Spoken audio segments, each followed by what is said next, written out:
The reason this event works is because we have in this community, and I think in any community, this abundance of talented individuals who have expertise in niche skills and who are so happy to share those skills. I call it a hidden insight resource.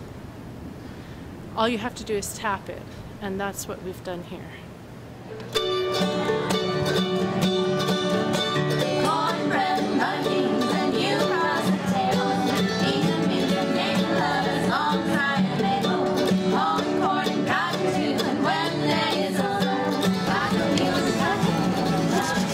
Got it? Yes. There you go. Better baby.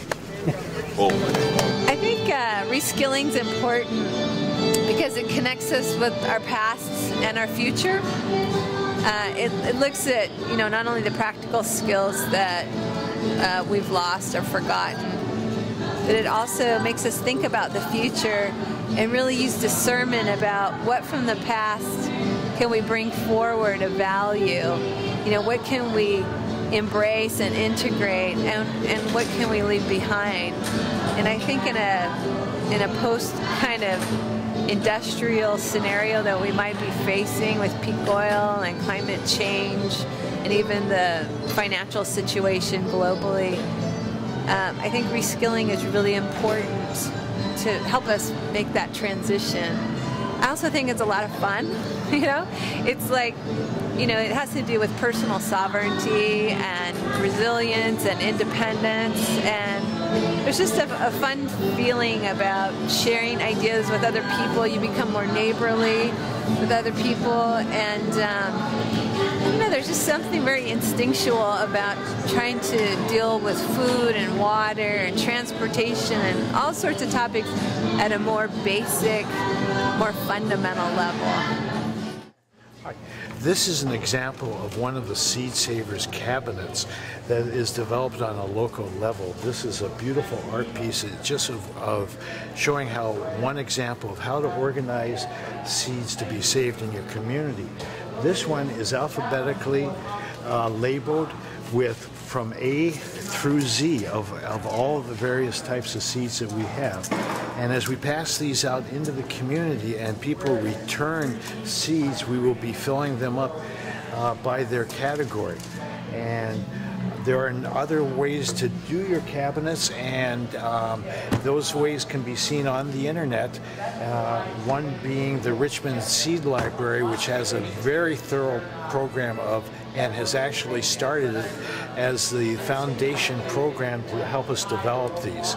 And so it's all grassroots, and whatever you can do to get the seeds into a cabinet and into the people's hands, whatever it takes, just do it. Why does it matter? Because our environment and our world is changing to the need to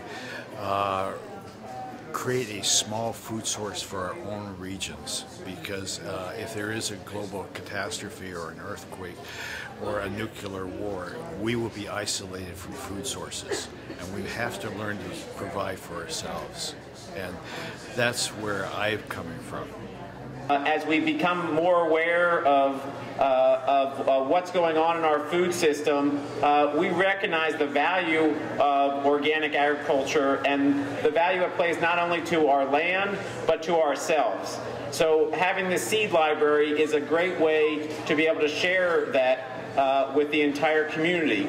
And the idea that we're not going to be having monocultural seeds, but instead we're going to have good seed varieties so we can grow great plants here in Santa Cruz is very important.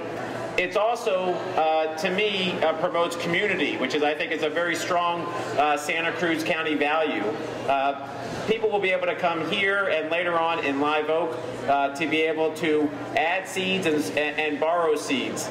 And to me, the idea that you're creating a community of people sharing seeds is an important way in which we connect ourselves with our neighbors and with the land and with the community as a whole. So that's a great value that this seed library represents.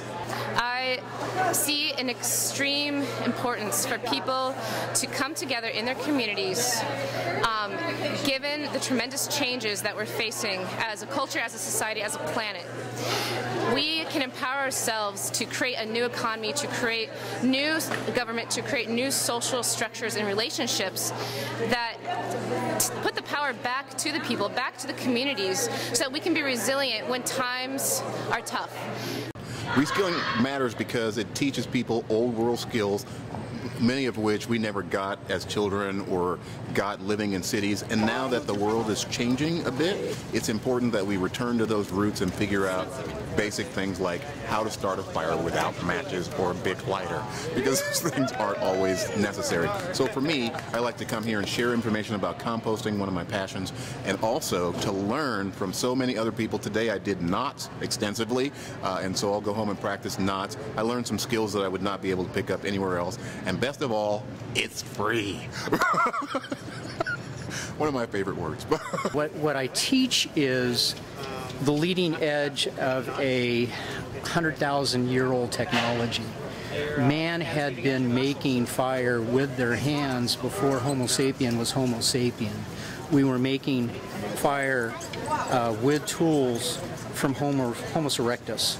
800,000 years ago, man was making, or early man was making fire with tools. And we've only had the match since 1850s. Okay? So we all descended from people that survived because they could make fire, they could put meat on the table, they could take a tuber that was poisonous if you didn't heat it up and add that to your diet. They were making tools since they had fire. So, yeah. Technology has been with us for a short period of time as far as modern technology. Paleotech has been with us forever. So it's in our genes. And there's something about seeing a kid, look at these children over here. When they start fire, they'll throw their hands up and they'll dance around and go, oh, I made fire. And, it brings cheer to your eye.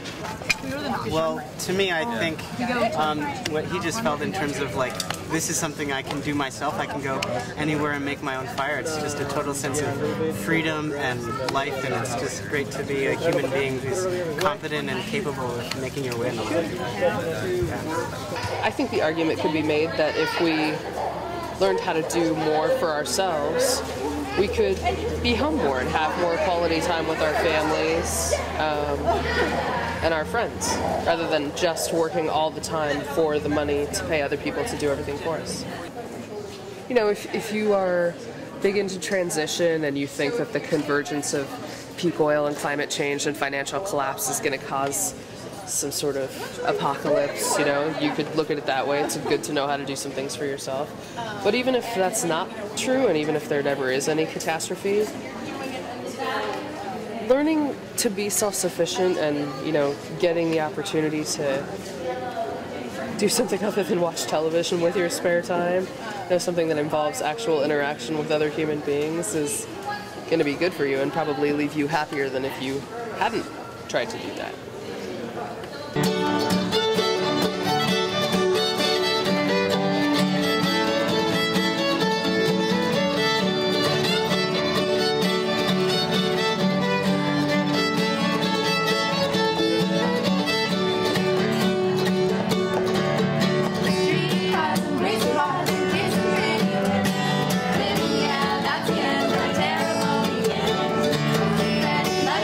When you cross the table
inspiration. Like, I was really inspired to like connect with the birds in my area and learn from them and learn about beekeeping, and it just makes these things seem like, wow, like all the bees are dying and that's really sad and tragic, but it's like, this is what you can do, and it's so applicable. Like this, I just feel like this is things I can do. I know how to dye my own clothes now. I'm going to learn how to make cheese, and I know it's actually what I'm going to be able to bring into my life that can like make a change.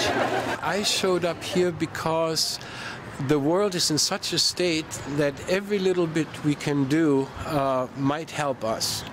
And Rudolf Steiner gave some very valuable lectures on beekeeping that changed my entire life when I was a young man, 24, 25 years old, and influenced my life.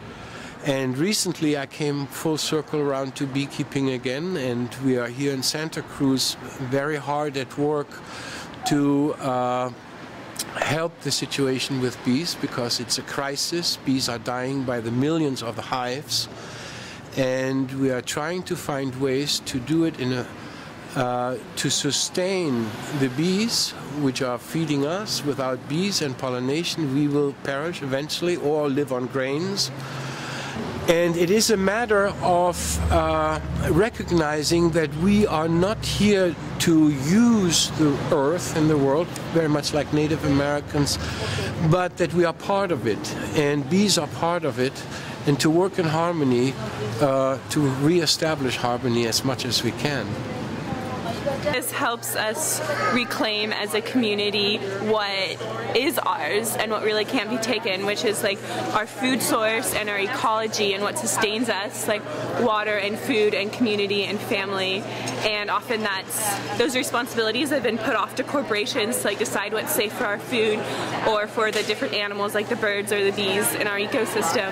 And this is helping us as a community like reclaim that and make it so we're dependent on each other and on people who are actually like accountable to us, who care about us, who are invested in the children and just the whole community, and putting it back in our hands instead of giving it to someone else who has no investment or, you know, compassion for what's happening locally here. So these skills help us do that. And so we're living in times where the only thing we have left to do is come together, human to human, heart to heart, and really seek the truth and ask ourselves in these times, how can we come together to create a safe haven and to create a pool of resources that we can depend on to sustain our livelihoods and to take care of each other. And there's many different levels that can be done. The Reskilling Expo is a great example. I mean, if you look around, that's what this is. This is revolutionary. This is the future. People coming together to share skills that have been lost, you know, through generations, and to trade, to barter. This is completely addressing the planetary crisis right here in Santa Cruz. It's amazing.